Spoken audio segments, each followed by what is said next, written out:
హనుమద్వ్రతం సందర్భంగా హనుమత్ ద్వాదశనామ స్తోత్రం. హనుమా నంజనాసూను వాయుపుత్రో మహాబల రామేష్ట పల్గుణసక పింగాక్షో అమితవిక్రమ ఉదధిక్రమణశ్చైవ సీతాశోక వినాశన లక్ష్మణ ప్రాణదాత చ దశగ్రీవస్య దర్ప.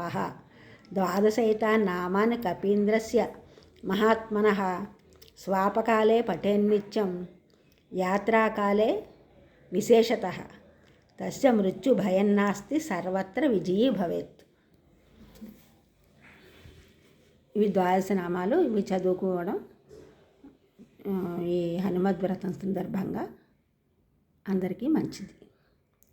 చెచ్చెర వాయువేగమగు శ్రీ రఘురామ శరంబునట్లు నే జొచ్చెద లంక నందనృపా సుందరి కనపడకున్న నాకము జొచ్చెర నిట్లే నందుసతి జోడమి గల్గినన్ గట్టి రావణున్ దెచ్చెద నెట్టులైన నృపున్ దేవిని తోడ్కొని వచ్చేదన్ జుడి.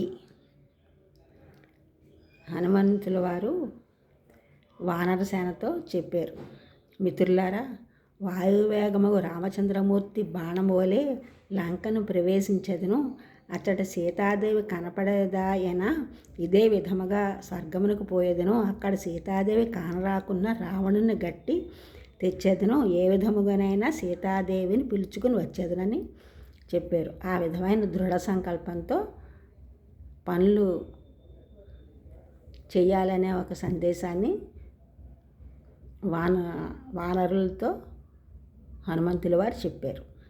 ఆ విధముగా ఆయన లంకా నగరానికి బయలుదేరారు. ఈ ఛానల్ చూసిన వారందరూ కూడా సబ్స్క్రైబ్ చేయండి, షేర్ చేయండి, లైక్ చేయండి, కామెంట్ చేయండి. సబ్స్క్రైబ్ చేసిన వారందరికీ కూడా కృతజ్ఞతలు. షేర్ చేసిన వారు, లైక్ చేసిన వారు, కామెంట్ చేసిన వారందరికీ కూడా ధన్యవాదములు.